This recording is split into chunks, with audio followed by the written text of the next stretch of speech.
सहना भवतु सहनौ भुनक्तु सह वीर्यङ्करवावहै तेजस्विनावधीतमस्तु मा विद्विषावहै।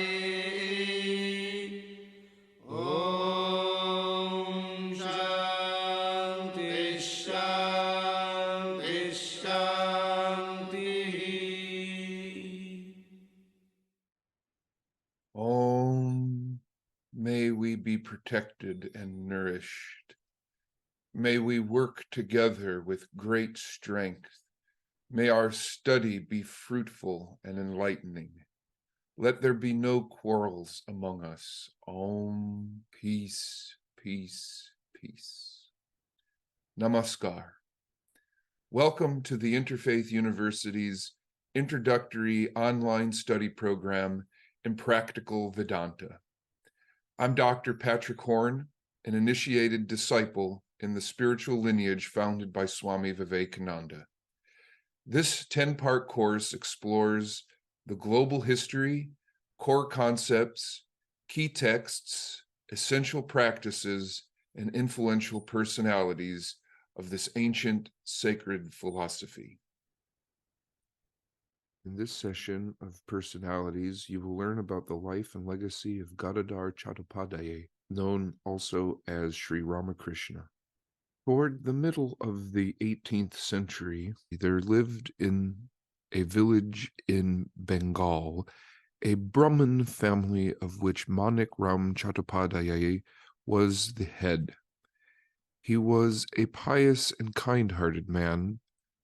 With 50 acres of land at his disposal, he was able to meet the needs of his family, as also to lend a helping hand to the poor and distressed of the village in times of calamity. In about 1775, he was blessed with a son who was named Khudiram. 2 other sons and a daughter were also subsequently born to him. After the death of Manik Ram, the entire charge of the family devolved on his eldest son, Khudiram, who, trained in the family traditions of an Orthodox house, was eminently fitted to attend to the manifold religious and secular duties of the household. Both Khudiram and his wife, Srimati Chandramani, were exceptionally devoted to their tutelary deity, Sri Ramachandra, and soon earned the love, respect, and admiration of the villagers for their charity, truthfulness, and compassion. In 1814, an incident of great importance occurred in the life of Khudiram. He was called upon by a local landowner to give false evidence in support of a case which the latter had brought against one of his tenants. But so fearless was Khudiram's integrity that he was prepared to stake his all rather than deviate an inch from the path of truth and righteousness. His stout refusal to comply with the request of the landlord entailed on him in its turn a heavy persecution, which ultimately led him to leave his ancestral house for good. Penniless and homeless, Khudiram said goodbye and made his new home in a neighboring village named Kamarpukur, where through the benevolence of one of his friends, he got half an acre of very fertile land, which supplied the simple needs of the family. The village of Kamarpukur is situated on the road leading to the holy place of Puri or Jagannath. Situated far from the railway, it was untouched by the glamour of the city. It contained rice fields, tall palms, royal banyans, a few lakes, and 2 cremation grounds. South of the village, a stream took its leisurely course. A mango orchard was dedicated to the public use, frequented by boys for their noonday sports. Most of the farmers and craftsmen who lived in the village entertained Many passing holy men and pilgrims, the dull round of the rural life was broken by lively festivals, the observance of sacred days, religious singing, and other innocent pleasures. About his parents, Sri Ramakrishna once said, "My mother was the personification of rectitude and gentleness. She did not know much about the ways of the world. Innocent of the art of concealment, she would say what was on her mind. People loved her for her open-heartedness. My father, an orthodox Brahmin, never accepted gifts from the Sudras. He spent much of his time in worship and meditation, and in repeating God's name and chanting his glories. Whenever in his daily prayers he invoked the Gayatri, his chest flushed and tears rolled down his cheeks. He spent his leisure hours making garlands for the family deity." End quote. Khudiram got his son and daughter married.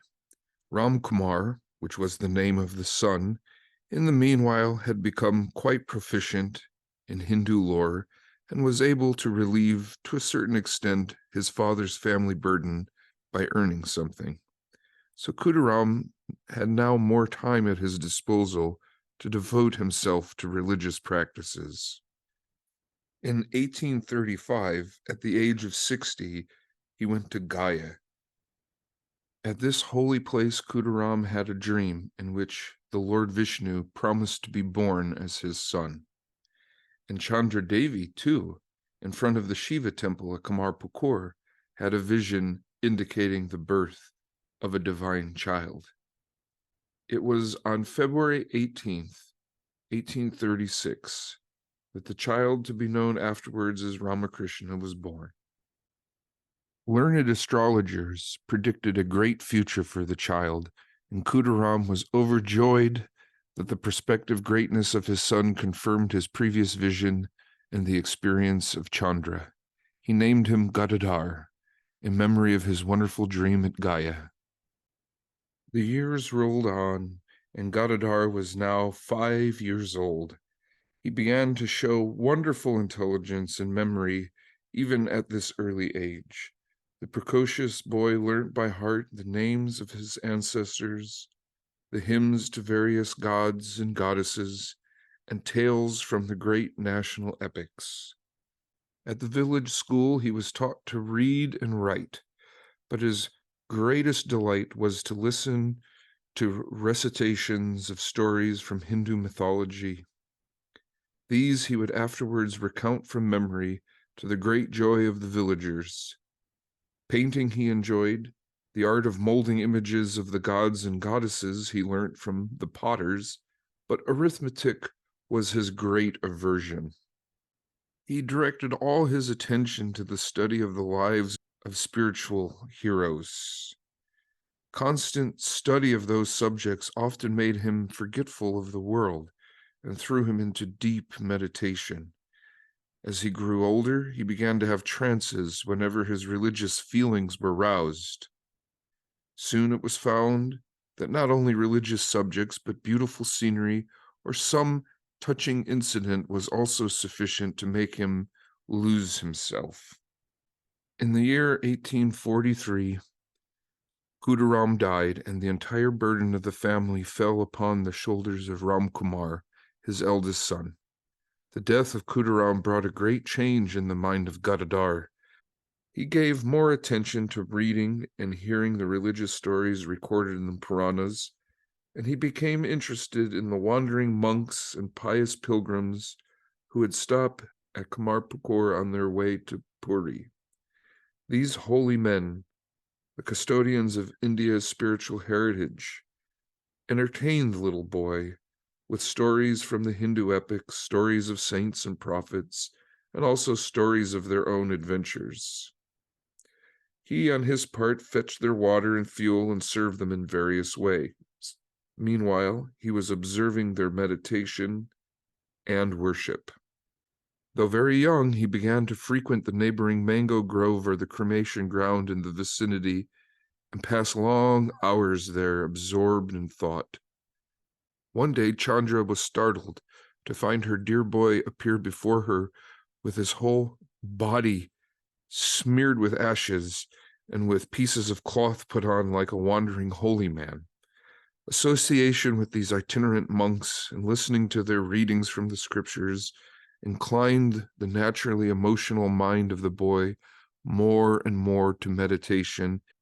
Gadadhar was now 9, and it was time to invest him with the holy thread. The ceremony confirmed upon him the privileges of his Brahmin lineage, including the worship of the family deity Raghuvar, and imposed upon him the many strict disciplines of a Brahmin's life. During the ceremony of investiture, he shocked his relatives by accepting a meal cooked by his nurse, a Shudra woman, in disregard of the social custom of accepting first alms from someone of the same social standing.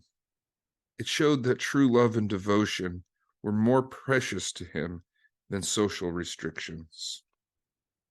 Gadadhar was now permitted to worship Raghuvir. Thus began his first training in meditation. He so gave his heart and soul to the worship that the stone image very soon appeared to him as the living Lord of the universe. His tendency to lose himself in contemplation was first noticed at this time. Behind his boyish lightheartedness was seen a deepening of his spiritual nature. About this time, a dramatic performance was arranged. The principal actor who was to play the part of Shiva suddenly fell ill, and Gadadhar was persuaded to act in his place. While friends were dressing him for the role of Shiva, smearing his body with ashes, matting his locks, placing a trident in his hand, and a string of beads around his neck, the boy appeared to become absent-minded. He approached the stage with slow and measured steps, supported by his friends. He looked the living image of Shiva. The audience loudly applauded what it took to be his skill as an actor, but it was soon discovered that he was really lost in meditation. His countenance was radiant, and tears flowed from his eyes. He was lost to the outer world. The effect of this scene on the audience was tremendous. The people felt blessed as by a vision of Shiva himself. The performance had to be stopped, and the boy's mood lasted till the following morning. Gadadhar himself now organized a dramatic company with his young friends. The stage was set in the mango orchard. The themes were selected from the stories of the Ramayana and the Mahabharata. Gadadhar knew by heart almost all the roles, having heard them from professional actors. His favorite theme was the Vrindavan episode of Krishna's life, depicting those exquisite love stories of Krishna with the milkmaids and the cowherd boys. The mango orchard would ring with the loud kirtan of the boys. Lost in song and merrymaking, Gadadhar became indifferent to the routine of school. He was the pet of the women of the village. They loved to hear him talk, sing, or recite from the holy books. They enjoyed his knack of imitating voices. In 1849, Ram Kumar, the eldest son, went to Calcutta to improve the financial condition of the family. At the age of 16, Gadadhar was summoned to Calcutta by his elder brother Ram Kumar, who wished assistance in his priestly duties. Ram Kumar had opened a Sanskrit academy to supplement his income, and it was his intention gradually to turn his younger brother's mind to education.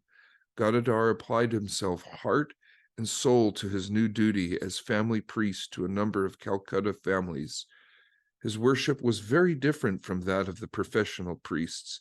He spent hours decorating the images and singing hymns and devotional songs. He performed with love the other duties of his office. At that time, there lived in Calcutta a rich widow named Rani Rasmani, belonging to the Shudra caste, and known far and wide not only for her business ability, courage, and intelligence, but also for her largeness of heart, piety, and devotion to God. In 1847, the Rani purchased 20 acres of land at Dakshineshwar, a village about 4 miles north of Calcutta. Here she created a temple garden and constructed several temples. Her Ishta, or chosen ideal, was the Divine Mother Kali. In the midst of a rectangular paved courtyard stood the vast temple of Kali, the sovereign deity, and another dedicated to Krishna and Radha. Both were connected by an open terrace above the Ganga, between a double row of 12 Shiva temples. In addition to the temples were a spacious music hall, rooms for the temple staff, 2 concert rooms, and quarters for the Rani's family. The date for the installation of the image of the goddess Kali was fixed for May 31st, 1855. The Rani was eager to spend any amount to make this function a splendid success. But unfortunately, she being a Shudra by caste, no Orthodox Brahmin could be procured to officiate as her priest or partake of the sacramental food in her temple.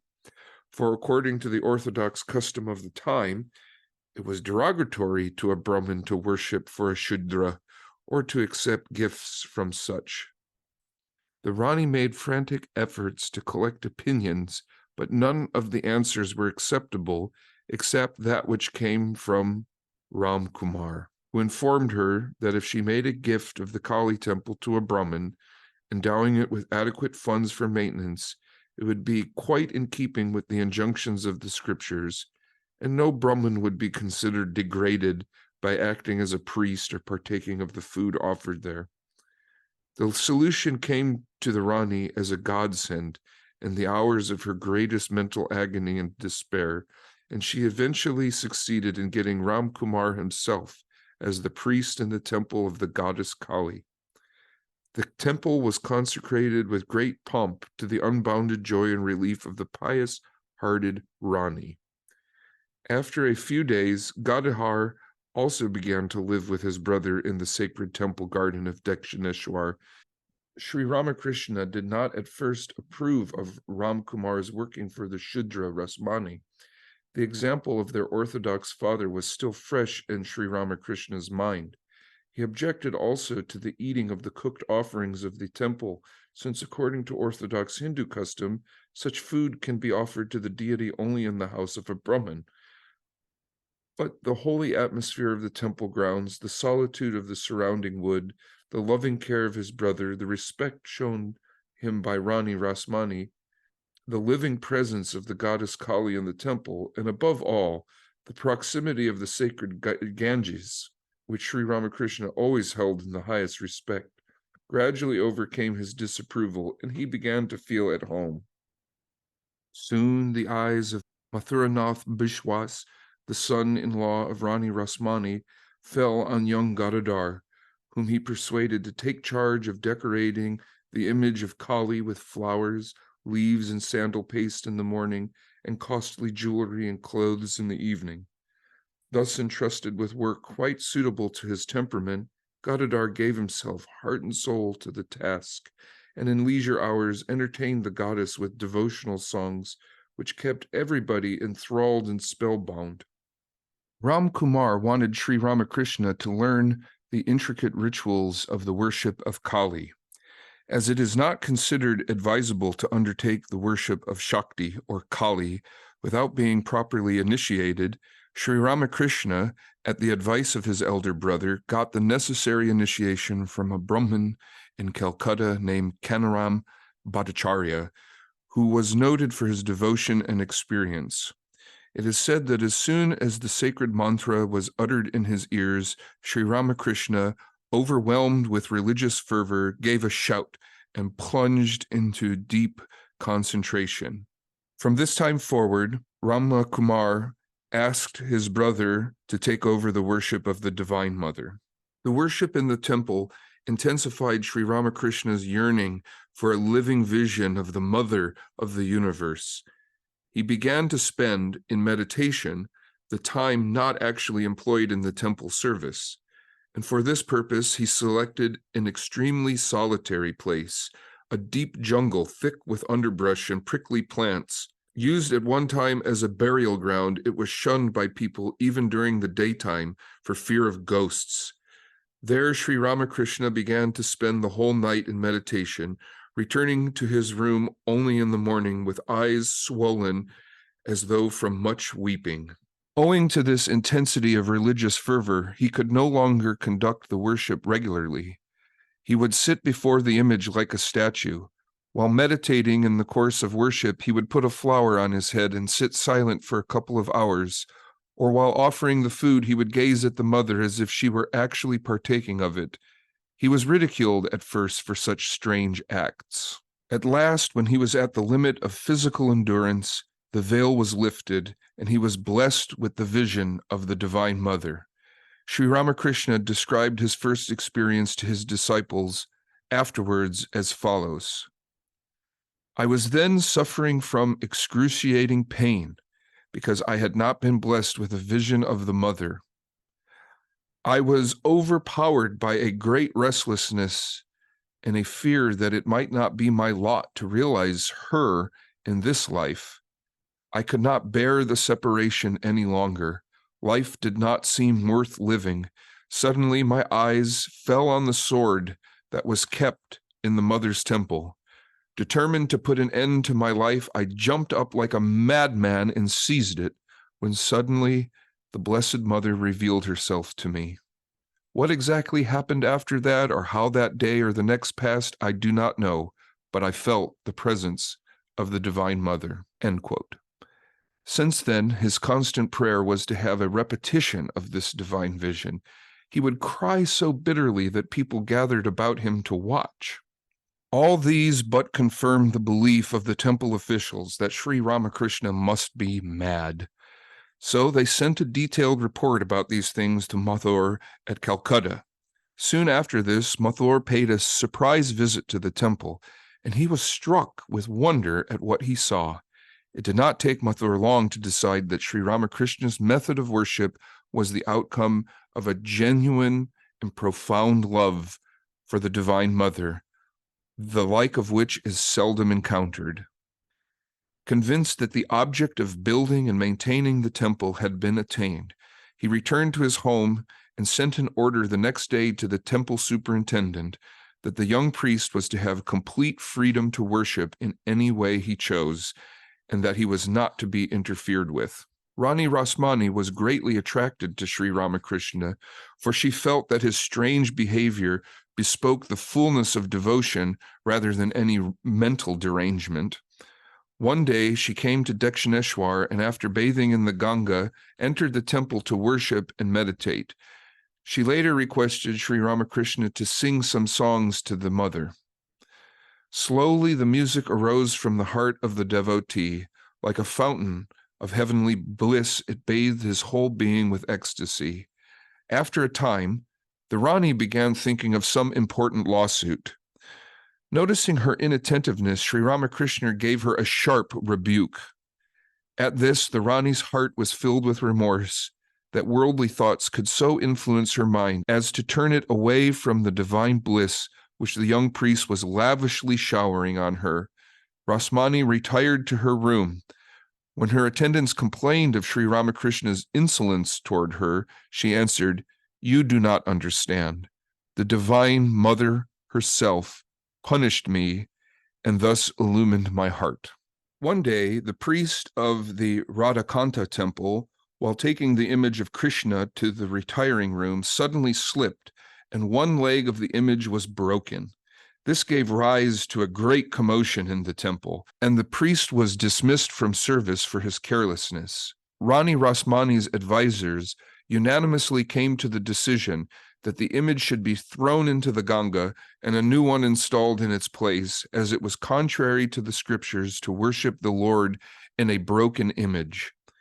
The decision did not appeal to the pious Rani, who, at the suggestion of Mathur, sought the opinion of Sri Ramakrishna on the matter. After hearing the whole story, he exclaimed in an exalted mood, "Their solution is ridiculous. If a son-in-law of the Rani fractured his leg, would she discard him and put another in his stead? Would she not rather arrange for his treatment? Why not do the same thing here? Let the image be repaired and worshipped as before." The Pandits were puzzled to learn the ruling of the young priest. It did not satisfy the scholars at first, but they finally had to accept it. The joy of Rani knew no bounds. Sri Ramakrishna, who was an adept in modeling, undertook to repair the limb at the request of the Rani, and did it so adroitly that even careful scrutiny did not reveal where the break had been. Sri Ramakrishna had a Catholic spirit from the very beginning. He made no distinction between one form of God and another. The realization of one aspect of the reality inspired him to take up another and to follow it with unflinching devotion till that aspect of truth revealed itself. He now felt a strong urge to realize Sri Rama, who is regarded as an incarnation of the Lord himself. He therefore took upon himself the task of reproducing as faithfully as possible the attitude of Hanuman towards Rama, that of the faithful servant towards the master. At the end of this sadhana, or spiritual endeavor, he had a wonderful vision, so exceedingly vivid and so different from any of his previous ones that it remained long in his memory.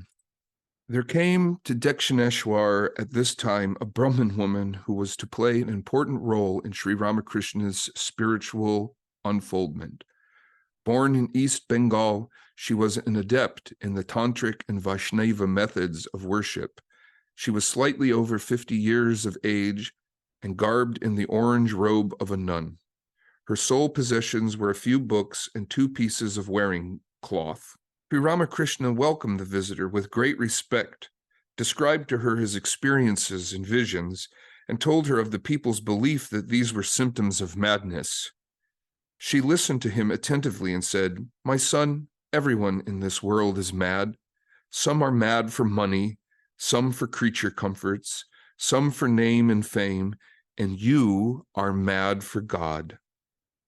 She assured him that he was passing through the almost unknown spiritual experience described in the scriptures as Mahabhava, the most exalted rapture of divine love. She told him that this extreme exaltation had been described as manifesting itself through 19 physical symptoms. Sri Ramakrishna had been suffering for a long time from a burning sensation all over his body. Though experts and laymen all ascribed this malady to some internal disorder, the Brahmani found quite a different cause for it.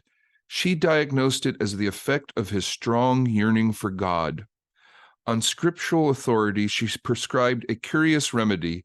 The patient had only to wear a garland of fragrant flowers and paint his body with sandal paste.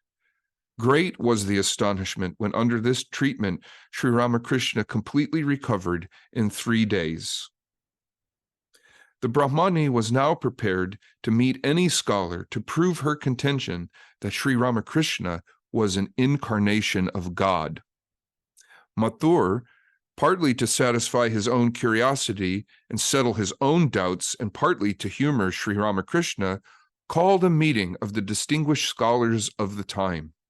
As the pundits discussed the deep theological question, Sri Ramakrishna, perfectly indifferent to everything happening around him, sat in their midst like a child, immersed in his own thoughts, sometimes smiling, sometimes chewing a pinch of spices from a pouch. The verdict of the great scholars of the day proclaimed the insane priest as a divine incarnation. His visions were not the result of an overheated brain. They had precedent in spiritual history. The Brahmani from the very first bore a motherly affection towards Sri Ramakrishna. He, on his part, undertook the course of Tantrika sadhana under her guidance with the zeal characteristic of him. Referring to this period, the master would afterwards say, "The Brahmani put me through all the exercises mentioned in the 64 principal Tantra books. Most of these were extremely difficult sadhanas, some of them so dangerous that they often cause the devotee to lose his footing and sink into corruption. But the infinite grace of the Mother carried me through them unscathed." End quote. The Brahmani declared that her divine disciple had attained perfection in this system of yoga and had passed through its extreme tests successfully, a thing which very few sadhakas indeed could do. The most remarkable feature about Sri Ramakrishna's Tantrika sadhana was that he attained perfection in every course in an incredibly short time, 3 days being sufficient. Not only was Sri Ramakrishna's perfection in this sadhana unique and unprecedented, he saw in a vision the ultimate cause of the universe. He heard the Anahata Sabda, the great sound of Om, of which the innumerable sounds of the universe are only so many echoes. He acquired the 8 supernatural powers of yoga. He had a vision of the divine Maya, the inscrutable power of God by which the universe is created and sustained and into which it is finally absorbed. But the most remarkable experience during this period was the awakening of the Kundalini Shakti, the serpent power.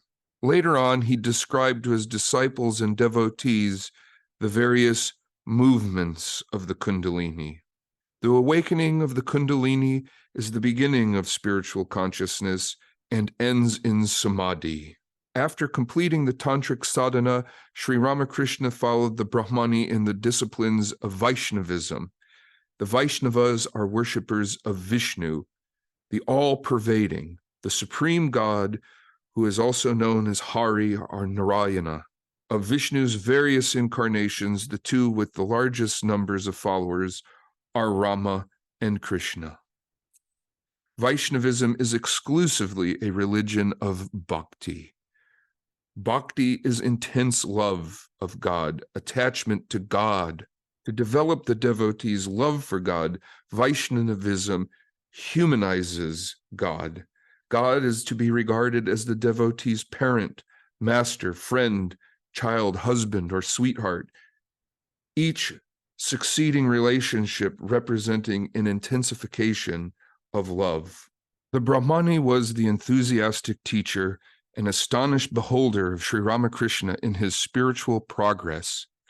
She became proud of the achievements of her unique pupil, but the pupil himself was not permitted to rest. His destiny beckoned him forward.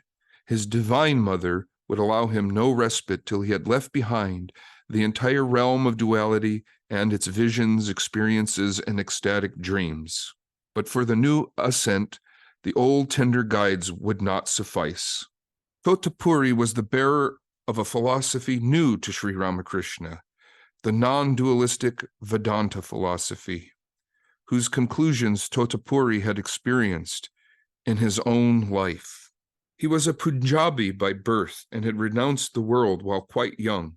He had been initiated by a yogi who was the head of a monastery of the Naga sect. It is said that he practiced sadhana in a secluded forest and attained nirvikalpa samadhi after rigid discipline extending over 40 years.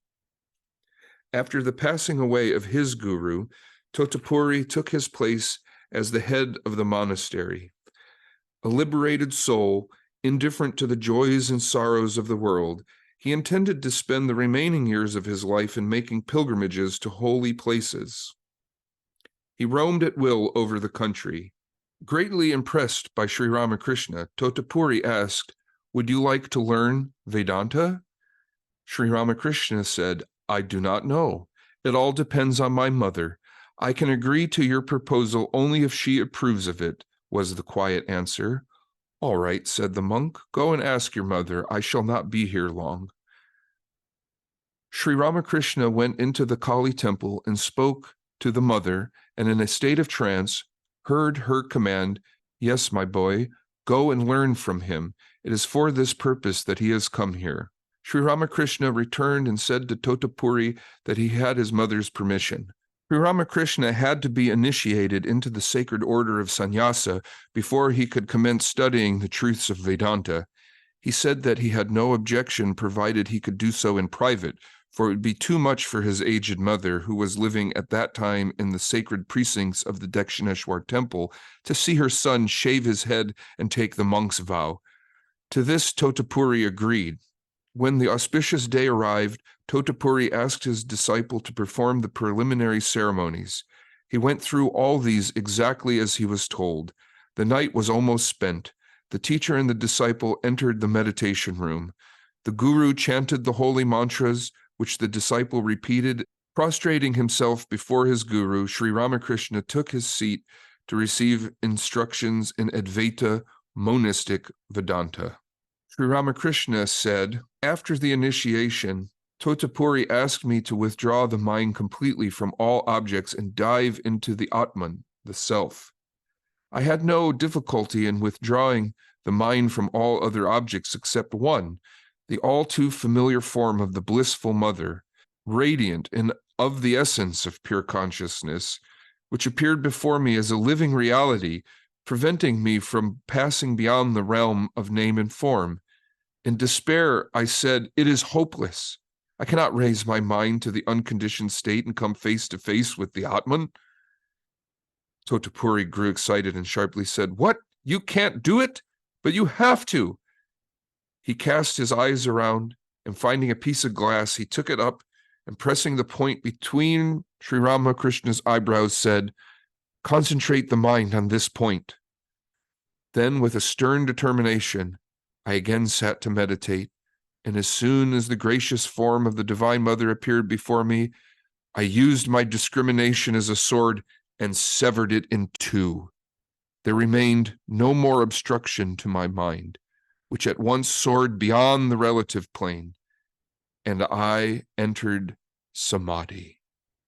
Totapuri sat for a long time silently watching his disciple. Finding him perfectly motionless, he locked the door and went out of the room. 3 days passed, and still there was no call. In utter surprise, Totapuri opened the door and found Sri Ramakrishna sitting in the very same position in which he had left him. With breathless wonder, Totapuri stood before this spectacle.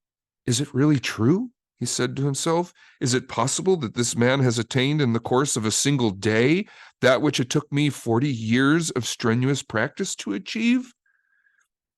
Impelled by doubt, he made a searching examination. In joyous bewilderment, he cried out, "Great God, it is nothing short of a miracle!" It was undoubtedly a case of Nirvikalpa Samadhi, the culmination of the Advaita practice. Totapuri immediately took steps to bring the mind of Sri Ramakrishna down to the world of phenomena. Little by little, he came to the consciousness of the outside universe. He opened his eyes and saw his guru looking at him with tenderness and admiration. The guru answered the worthy disciple's prostration by locking him in a warm embrace. Totapuri usually did not stay at any one place for more than 3 days, but he wished to establish his wonderful new disciple firmly on the lofty pinnacle of Advaita, so he remained 11 months in the garden of Dakshineshwar. After Totapuri had left Dakshineshwar, the master was determined to remain in a state of absolute identity with Brahman, far above all subjective and objective experience. He remained in that state for 6 months. Referring to this period of his life, Sri Ramakrishna would say, "For 6 months at a stretch, I remained in that state whence ordinary men can never return." As a result of the Advaita realization, the mind of Sri Ramakrishna had acquired a wonderful breadth, accepting all forms of religion as so many ways of reaching perfection. Toward the end of 1866, Sri Ramakrishna was attracted by the faith and devotion of a Sufi mystic who had embraced Islam and lived at Dakshineshwar at this time. Gradually, it came to the mind of Sri Ramakrishna that since Islam was also a means to the realization of God, he would see how the Lord blessed the devotees who worshiped that way. He banished all ideas of the Hindu gods from his mind and had no inclination to visit them or worship. After 3 days, he had a vision of the Prophet Muhammad.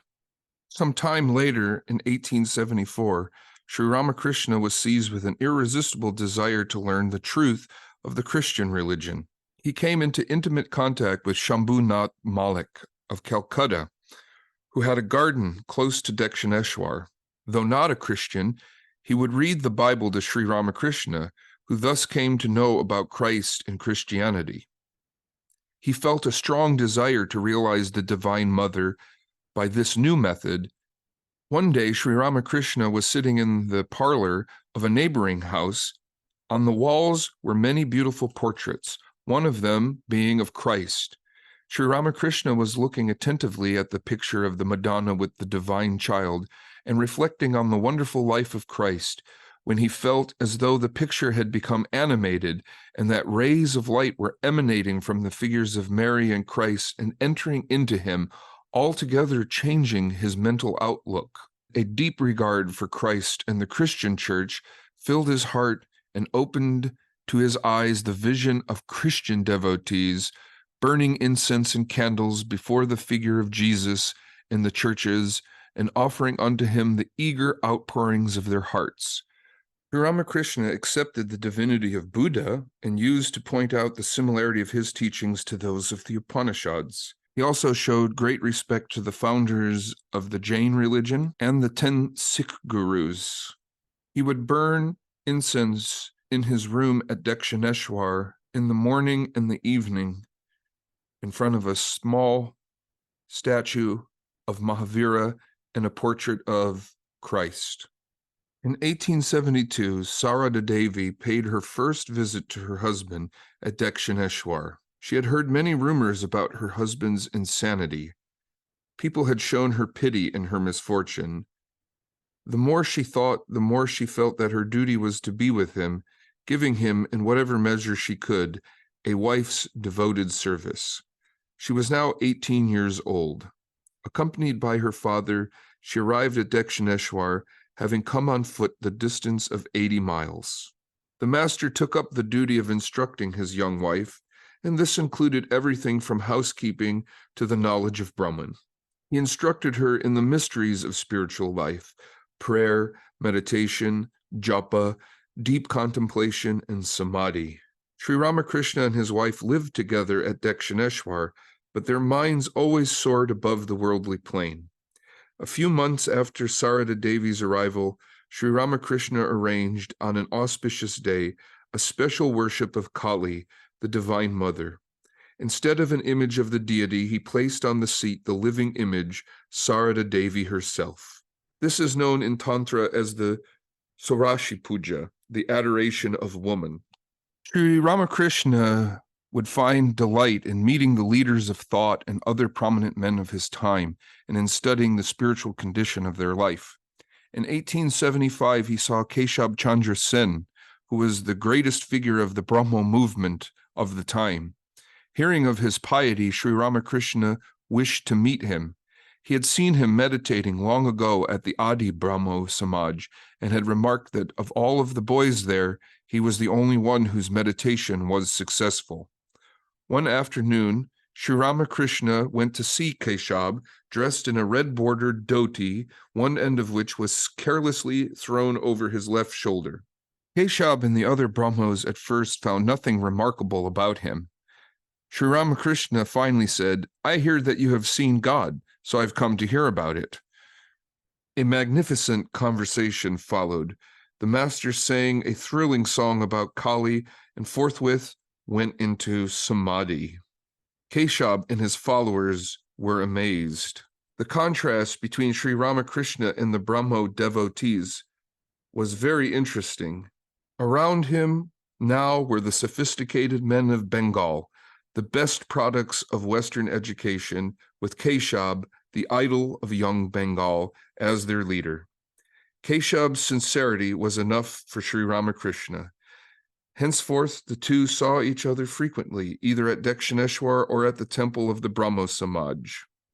Whenever the master was in the temple at the time of service, Keshab would request him to speak to the congregation, and Keshab would visit Sri Ramakrishna with offerings of flowers and fruits. Gradually, other Brahmo leaders began to feel Sri Ramakrishna's influence. Keshab's concepts of the harmony of religions and the motherhood of God were deepened and enriched by his contact with Sri Ramakrishna. Contact with the Brahmos increased Sri Ramakrishna's longing to encounter aspirants who would be able to follow his teachings in their purest form. In the year 1879, occasional writings about Sri Ramakrishna by the Brahmos in the Brahmo magazines began to attract his future disciples from the educated middle-class Bengalis, and they continued to come till 1884. But others too came feeling the subtle power of his attraction. One devotee commissioned an oil painting in which Sri Ramakrishna was pointing out to Keshab the harmony of Christianity, Islam, Buddhism, Hinduism, and other religions. On seeing the picture, Keshab had once said, "Blessed is the man who conceived the idea." Sri Ramakrishna said, "The secular talk of the worldly minded was galling to me, and I would look wistfully to the day when my own beloved companions would come. I hope to find solace in conversing with them and relating to them my own realizations. Every little incident would remind me of them, and thoughts of them wholly engrossed me. I was already arranging in my mind what I should say to one and give to another, and so on. But when the day would come to a close, I would not be able to curb my feelings.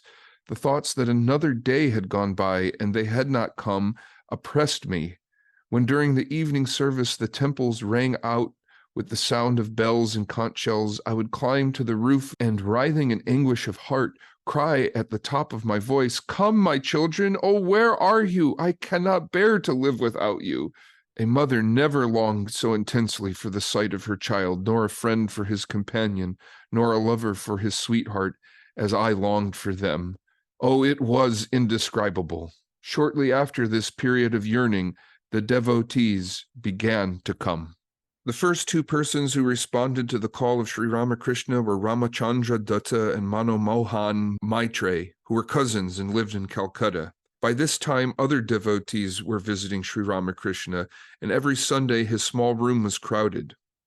These devotees became acquainted with one another, and those who were practicing religious exercises under the guidance of the master formed themselves into a sort of spiritual brotherhood. Now and then Sri Ramakrishna would accept invitations from Calcutta to visit devotees, and these meetings gradually took the shape of little festivals.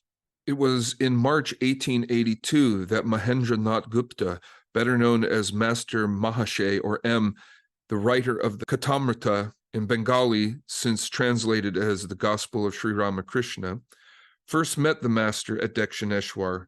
He was then headmaster at the Metropolitan Institute and was all along an educationist. He ranked very high among the master's intimate followers. Girish Chandra Ghosh was a born rebel against God, a skeptic, a bohemian, a drunkard. He was the greatest Bengali dramatist of his time, the father of the modern Bengali stage. Like other young men, he had imbibed all the vices of the West, but a series of reverses shocked him, and he became eager to solve the riddle of life. He had heard people say that in spiritual life the help of a guru was imperative, and that the guru was to be regarded as God himself. He came into contact with Sri Ramakrishna in 1884. From that time, he was a thoroughly changed man and had unbounded faith in Sri Ramakrishna. The master used to extol his intelligence very highly. The householder devotees generally visited Sri Ramakrishna on Sunday afternoons and other holidays. Thus a brotherhood was gradually formed, and the master encouraged their fraternal feeling. Now and then he would accept an invitation to a devotee's home, where other devotees would also be invited. Kirtan would be arranged, and they would spend hours in dance and devotional music. The master would go into trances or open his heart in religious discourses and in the narration of his own spiritual experiences. Many people who could not go to Dakshineshwar participated in these meetings and felt blessed. Such an occasion would be concluded with a sumptuous feast. To spread his message to the four corners of the earth, Sri Ramakrishna needed a strong instrument. Even before meeting Narendranath, the master had seen him in a vision.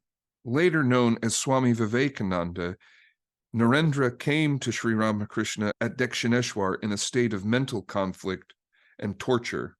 He was then 18 years of age and had been in college 2 years. Addressing Narendra most tenderly, as if he were a friend or long acquaintance, the master said, "Ah, you have come very late.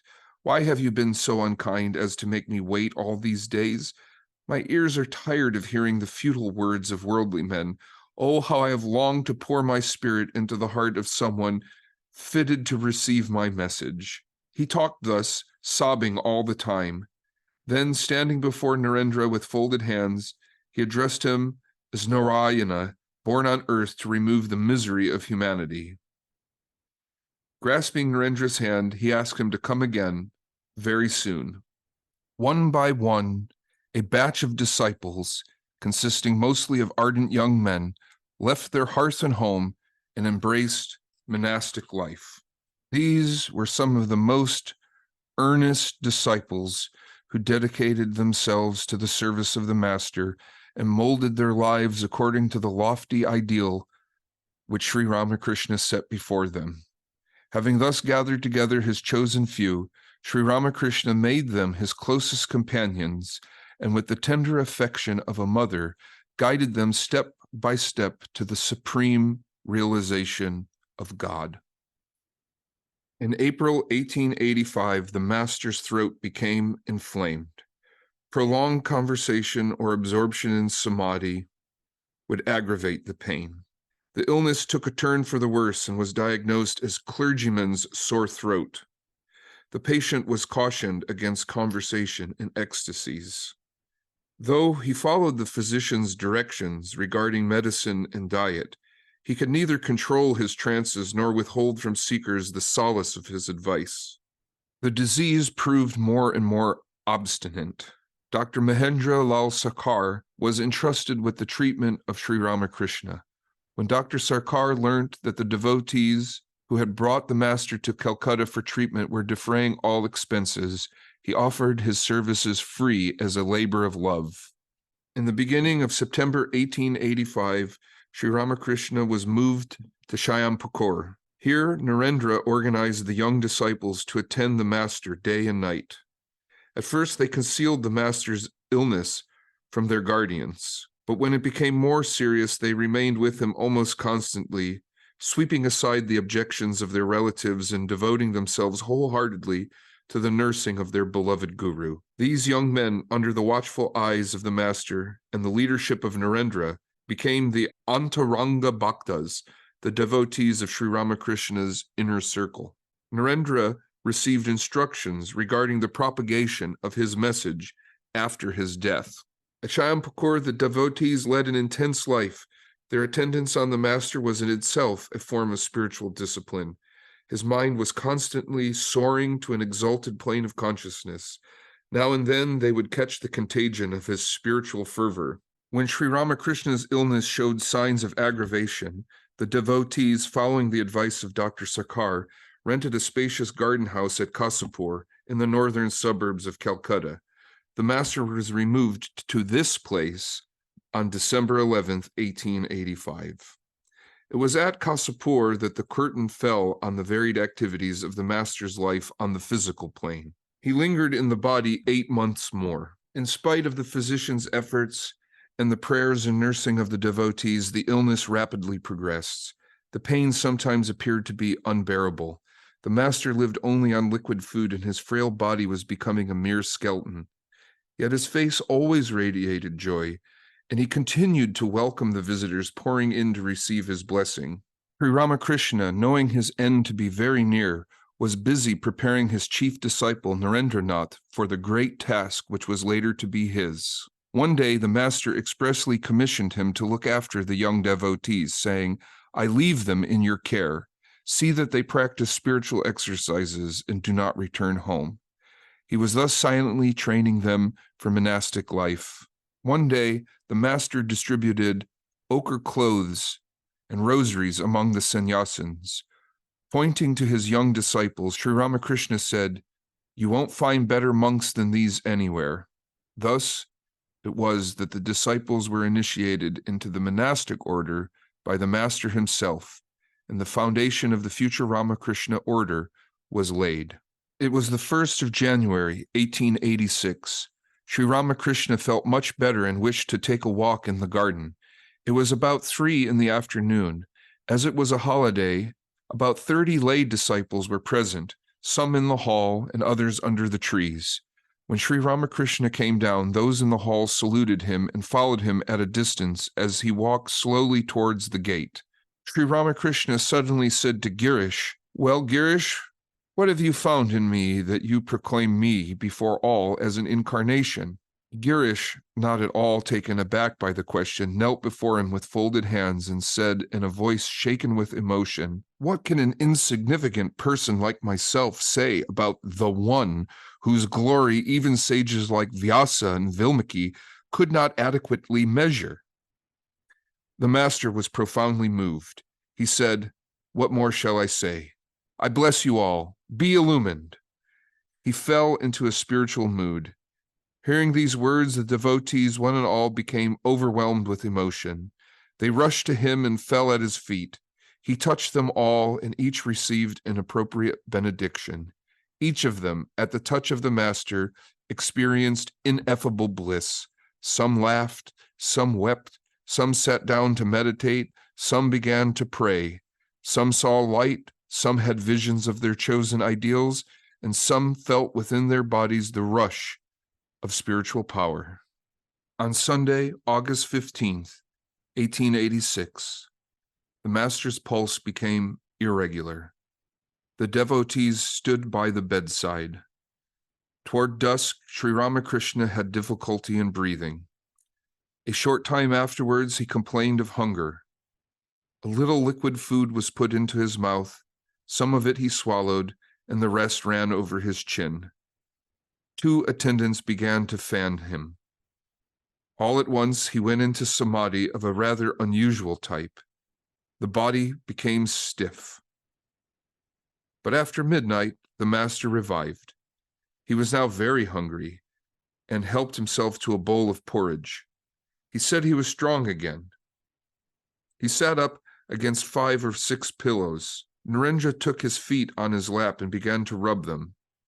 Again and again, the Master repeated to him, "Take care of these boys. Take care of these boys. Take care of these boys." Then he asked to lie down. 3 times in ringing tones, he cried the name of Kali, his life's beloved, and lay back. At 2 minutes past 1, there was a low sound in his throat, and he fell a little to one side. A thrill passed over his body. His hair stood on end. His eyes became fixed on the tip of his nose. His face was lighted with a smile. The final ecstasy began. It was Mahasamadhi, total absorption from which his mind never returned. At 5 o'clock, the Master's body was brought downstairs, laid on a cot, dressed in ochre clothes, and decorated with sandal paste and flowers. A procession was formed. The passers-by wept as the body was taken to the cremation ground, while the devotees were returning to the garden house, carrying the urn with the sacred ashes. They cried, "Victory unto the Guru." Close contact for so long with such godliness made it impossible for the young disciples to return to the world. Though they were without resources, they found a half-ruined house in Baranagore, where one by one almost all of the disciples of the Master gathered under the leadership of Narendranath. Thus the Master's dearly cherished ideal of monasticism took a concrete shape after his passing. No chronicler can do full justice to the intense spiritual life these young monks led at Baranagore. Fired with the tales of the tremendous austerities of the Master, these monks practiced them to a great extent. How to realize God was their one absorbing thought. Character building and realization became the watchword of their lives. Narendra was the leader of the group, so with the utmost caution, he began to mold their lives. He tried to broaden their outlook by saturating their minds with universal ideas and making them conversant with the essentials of the different branches of human knowledge. The topics he took up for discussion were many and varied, ranging from comparative religion and philosophy to history and science. Most of the sublime ideas which he gave to the world afterwards as the great Swami Vivekananda, were not new to these brother monks, for they had heard them in the Bharanagore days, or even earlier at Kasapur. During the latter part of December 1886, the members of the Bharanagore monastery went to Antpur. Here, Narendra gathered all the young disciples of the master, and in the fervor of spiritual enthusiasm which was evoked here, the bond of fellowship among them was definitely sealed. The enthusiasm reached its height quite unconsciously on Christmas Eve, when before a burning log of wood, Narendra and his brothers kept vigil, talking passionately of the life of Christ and the glories of renunciation. They swore a monastic oath, and a few weeks later, Swami Vivekananda presided over a ceremony confirming their vows. After some time, even the holy atmosphere of the Bharanagore Mat seemed to become constricting to them. They were anxious to go out into the wide world and live as wandering monks, depending solely on God. They wandered all over the country. They had to undergo the travails of a new birth to become the spiritual giants the world would know later. Om Asato Ma Sadgamaya Tamaso Ma Jyotir Gamaya Mrityor Ma Amritam Gamaya Om Shanti Shanti Shanti. Lead us from the unreal to the real. Lead us from darkness to light. Lead us from death to immortality. Om. Peace, peace, peace.